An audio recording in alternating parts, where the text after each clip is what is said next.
Hello everyone, welcome to the channel the learning phase. So friends, आज का हमारा topic है फ्रिक्शन फोर्स, घर्षण बल। ठीक है, तो चलिए हम देखते हैं हमारा आज का टॉपिक। तो फ्रिक्शन हम जो है साइंस में हम देखने से पहले हम इसमें कुछ चीज़ें देख लेते हैं। तो सबसे पहले हम यहाँ पे देखते हैं कि जो कि आपके एग्ज़ाम में पूछे जाते हैं, मोस्ट इम्पॉर्टेंट है। ठीक है, कि विज्ञान की उस शाखा का नाम क्या है जिसमें घर्षण का अध्ययन किया जाता है। ठीक है, या फिर पूछते हैं कि जो branch of science that deal with study of friction, तो उस शाखा का नाम हमें बताना है जिसमें हम घर्षण का अध्ययन करते हैं। उसको हम बोलते हैं ट्राइबोलॉजी। तो उसको हम बोलते हैं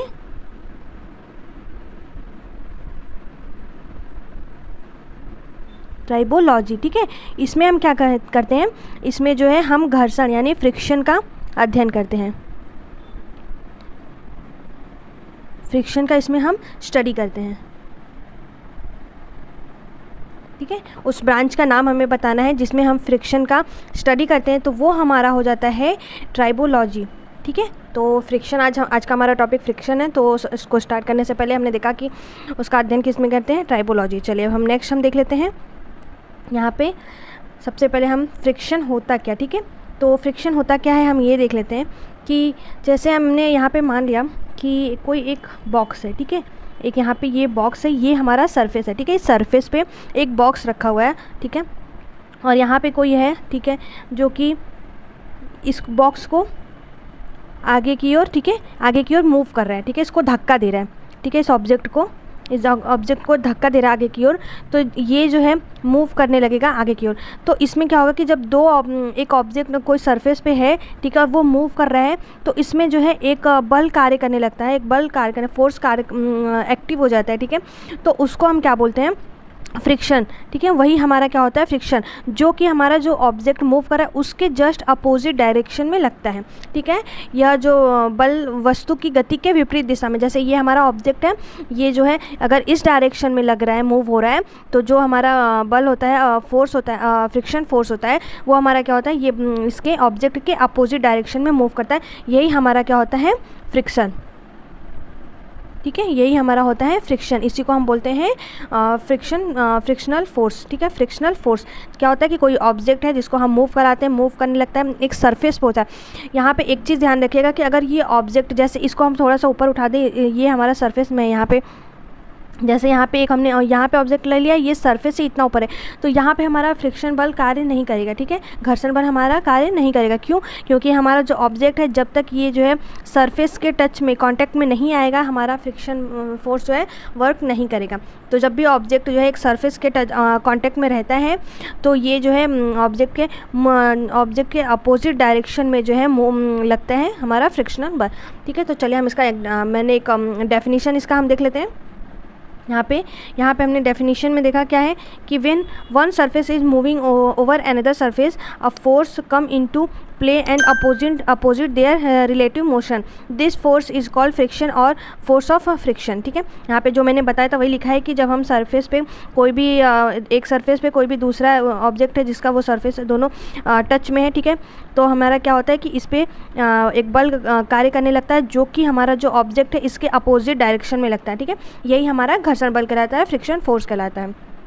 ठीक है, जैसे हम यहाँ पे देख लेते हैं एक एग्जांपल के तौर पे। यहाँ पे देखिए एक बॉक्स है, ये यहाँ पे दो बॉयज़ हैं, तो ये क्या कर रहे हैं कि ये बॉक्स को जो है, ये ऑब्जेक्ट को मूव करा रहे हैं। तो ये हमारा जो है, देखिए सरफेस के टच में है। ठीक है, ये कांटेक्ट में सरफेस के, तो ये हमारा जो है एक बल जो कार्य कर रहा है वो हमारा फ्रिक्शन हो गया, जो कि यहाँ इस डायरेक्शन में ये ऑब्जेक्ट मूव कर रहा है, तो फ्रिक्शन हमारा जो है इसके अपोजिट डायरेक्शन में यानी इस डायरेक्शन में लगा। जैसे हमें यहाँ पे देखा है कि एक बुक है या कोई भी ऑब्जेक्ट है, तो इसको हम जो है एक जगह से उठा के दूसरी जगह पे रख रहे हैं, तो यहाँ पे भी हमारा क्या हो रहा है कि घर्षण कार्य कर रहा है। ठीक है, तो चलिए हम नेक्स्ट देख लेते हैं।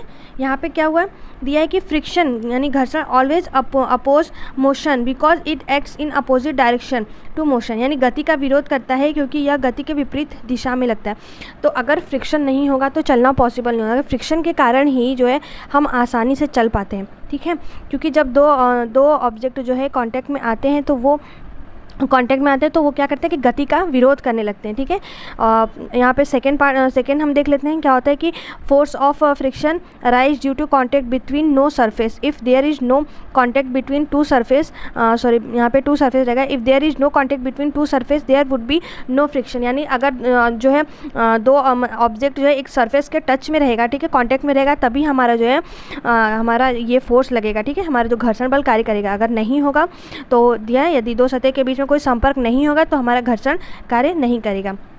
थर्ड हम देख लेते हैं कि सो इफ़, यहाँ पे दिया so if an object is moving an frictionless surface there will be no force required to keep it moving.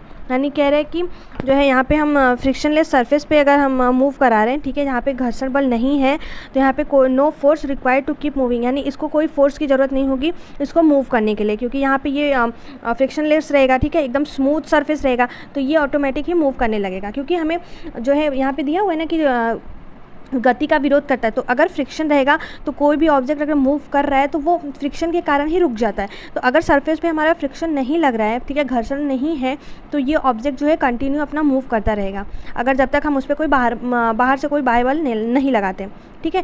तो यार this is because once the object start moving there will be frictional force to stop it and hence it will keep moving without force.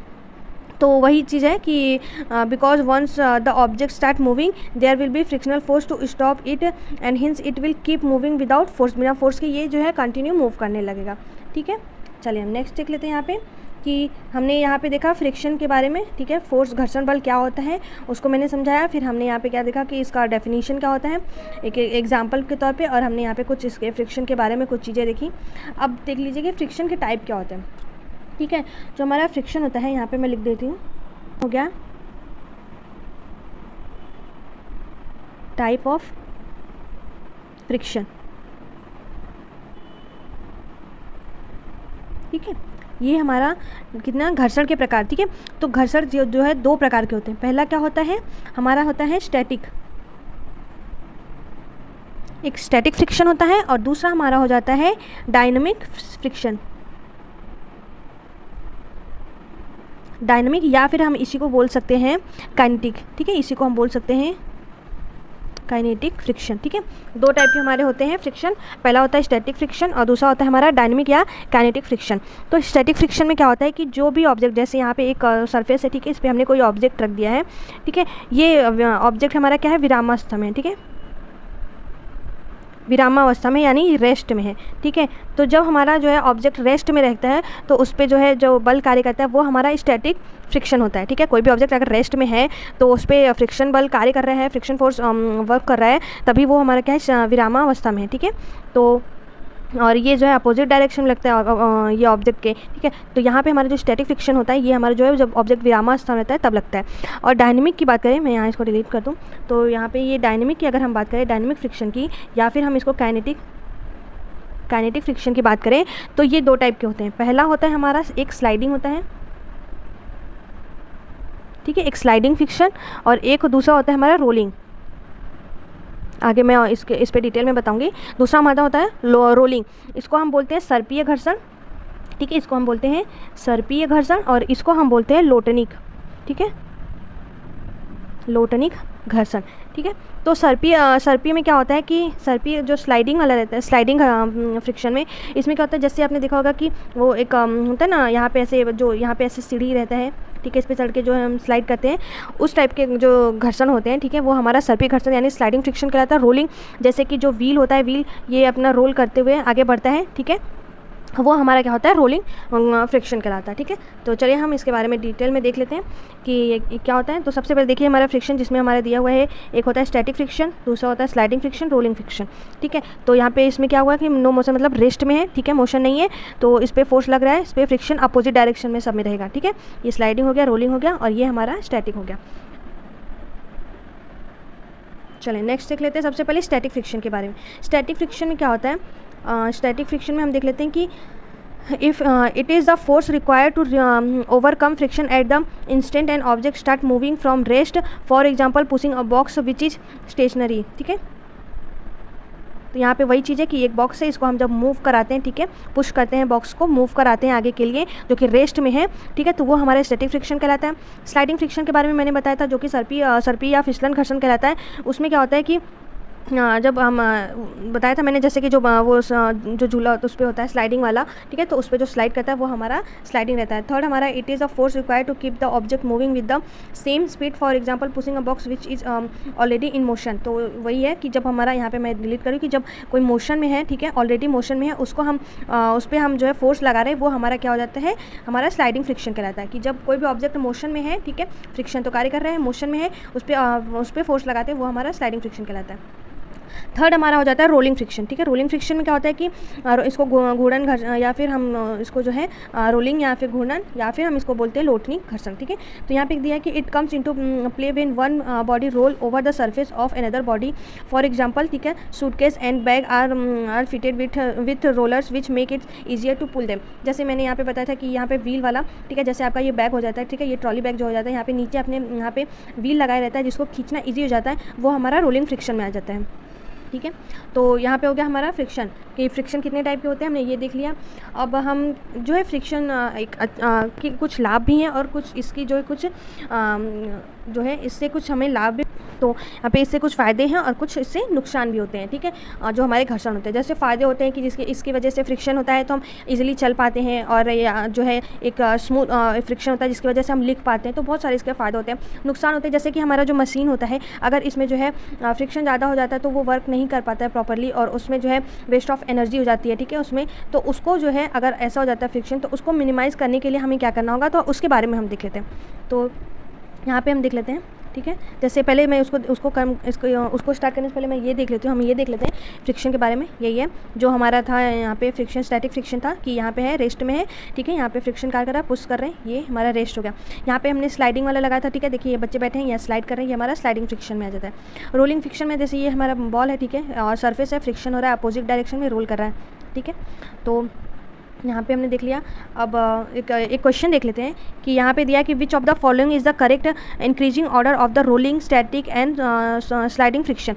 मतलब निम्न में से कौन सा घूर्णन, static और फिसलन घर्षण के बढ़ते क्रम में, ठीक है, इंक्रीजिंग ऑर्डर में लिखना है कि सबसे पहले कौन सा रहेगा, उसके बाद किस में ज़्यादा फ्रिक्शन रहता है, ठीक है। तो इसमें से ये ऑप्शन है, पहला घूर्णन स्थैतिक फिसलन, फिर घूर्णन फिसलन, फिर स्थैतिक फिसलन घूर्णन, मतलब rolling, static, sliding, rolling, sliding, static, static, sliding, rolling. तो इसमें जो हो जाएगा हमारा ये ऑप्शन नंबर बी राइट होगा, ठीक है। इसमें जो है सबसे ज़्यादा फ्रिक्शन किस में लगता है, सबसे ज़्यादा फ्रिक्शन हमारा जो है स्टैटिक में लगता है, ठीक है, सबसे ज़्यादा फ्रिक्शन किस में रहता है, स्टैटिक में। उसके बाद जो है स्लाइडिंग में, उसके बाद जो है किस में लगता है, रोलिंग में, क्योंकि रोलिंग में जो है हमें उसको मूव कराने में बहुत मेहनत नहीं करनी पड़ती, इजीली उसको हम मूव करा सकते हैं। और सबसे ज़्यादा हमें इसमें लगता है उसमें, तो सबसे ज़्यादा फ्रिक्शन हमारा स्टैटिक, फिर स्लाइडिंग, फिर रोलिंग। ये आपके एग्जाम का क्वेश्चन है जो कि मोस्ट इंपॉर्टेंट है, ठीक है। तो ये याद रखिएगा, ये सीक्वेंस, ठीक है, स्टैटिक, फिर स्लाइडिंग, फिर रोलिंग हो जाता है, ठीक है। तो चलिए हम यहाँ पे फ्रिक्शन को मिनिमाइज़ करने के लिए, यानी घर्षण को, यहाँ पे घर्षण को कम करने के उपाय, कम करने के उपाय, ठीक है। तो सबसे पहले हम क्या करते हैं कि जब भी हमें फ्रिक्शन को मिनिमाइज़ करना रहता है, मतलब फ्रिक्शन बहुत ज़्यादा हो जाता है, जैसे मशीनों में हो जाता है, जिसकी वजह से काम करने में बहुत ज़्यादा डिफिकल्टी होती है, तो उसमें हम क्या करते हैं कि उसमें हम लुब्रिकेंट्स का यूज़ करते हैं, जिसको हम लुब्रिकेंट्स, ठीक है, लुब्रिकेंट्स यानी इसको हम बोलते हैं स्नेहक, इसका हम यूज़ करते हैं, ठीक है। इससे जो है इसका यूज़ करते हैं, जिससे जो है यहाँ पे जो मशीनें होती हैं उसमें, या फिर तेल जो हम ऑयल का दूसरा हो जाता है, हम ऑयल यूज़ करते हैं, ऑयल का यूज़ करते हैं, ठीक है। ये सारी चीज़ें हम यूज़ करते हैं, तो इससे जो है हमारी जो मशीन होती है वो प्रॉपर्ली चलने लगते हैं, और जो फ्रिक्शन को हम इसे कम कर सकते हैं, ठीक है। जो है इसको कम करने के लिए जो हमारा स्नेहक होता है, इसको कम करने के लिए जो लुब्रिकेंट्स हम यूज़ करते हैं, उसमें क्या होता है, इसमें हम यूज़ क्या करते हैं, इसमें हम ग्रेफाइट का यूज़ करते हैं, ठीक है। जो लुब्रिकेंट होता है जो हम डालते हैं मशीनों में, इसमें क्या होता है, ग्रेफाइट होता है। तो अच्छा, एक और क्वेश्चन ये भी है कि जो ग्रेफाइट होता है ये विद्युत का क्या होता है, कुचालक होता है कि सुचालक होता है, गुड कंडक्टर होता है या बैड कंडक्टर होता है इलेक्ट्रिसिटी का। तो ये हमारा जो ग्रेफाइट होता है, ठीक है, जो ग्रेफाइट होता है ये क्या होता है, ये होता है गुड कंडक्टर, ठीक है। ये विद्युत का जो है सुचालक होता है, ये गुड कंडक्टर होता है ऑफ इलेक्ट्रिसिटी होता है, ठीक है। ठीक है, चलिए यहाँ तक तो हमारा हो गया। और ठीक है, जैसे आपके एग्जाम में पूछा गया कि जो हमारी माचिस की तिली होती है, ठीक है, उसमें जो है कौन सा, जिस माचिस की तिली होती है जिसको हम मैच बॉक्स जो होता है, यहाँ पे एक मिनट, यहाँ पे जो हमारा ऐसे मैच बॉक्स होता है, ठीक है। माचिस की तिल्ली, तो ये हमारी होती है, इस पर क्या लगा रहता है, माचिस की तिल्ली, जिसको हम घर्षण के कारण ही इसमें से आग निकलता है, तो उसमें हम उसके हेड पे, इसके सिर पे कौन सा तत्व या एलिमेंट रहता है, ठीक है। तो इसका जो आंसर हो जाएगा यहाँ पे हो जाएगा रेड फॉस्फोरस, ठीक है। तो ये जो माचिस की तिल्ली है, इसमें जो है इसके हेड पे कौन सा एलिमेंट, कौन सा तत्व होता है जिससे जो है इसको फ्रिक्शन करने पे जो है ये आग निकलता है, ठीक है, ये जलने लगता है, ठीक है। तो ये हमारा हो जाएगा, इसमें कौन सा ऐसा एलिमेंट रहता है, तो ये हमारा रहता है रेड फॉस्फोरस, ठीक है।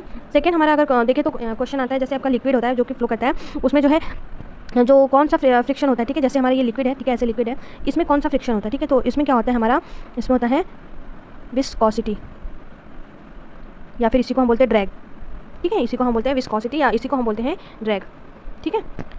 नेक्स्ट हम क्वेश्चन देख लेते हैं यहाँ पे कि जैसे यहाँ पे, एक मिनट मैं इसको डिलीट कर दूँ। जैसे हमें होता है विस्कोसिटी से ही याद है कि जैसे यहाँ पे विस्कोसिटी क्या होता है, जिसको हम हिंदी में बोलते हैं विस्कोसिटी को ही यहाँ पे मैं लिख दे रही हूँ, विस्कोसिटी, ठीक है। इसी को हम हिंदी में बोलते हैं श्यानता, ठीक है, इसी को हिंदी में हम बोलते हैं, ठीक है। तो इसका ऐसा यूनिट क्या होता है, ठीक है, इसका ऐसा यूनिट क्या होता है, इसका ऐसा यूनिट होता है पोइसिक, पोइसिक, ठीक है, सॉरी पोइस होता है, पोइस होता है, POISE, ठीक है, इसका होता है पोइस, इसका ऐसा यूनिट होता है। और एक यूनिट होता है जिसको हम बोलते हैं स्ट्रोक,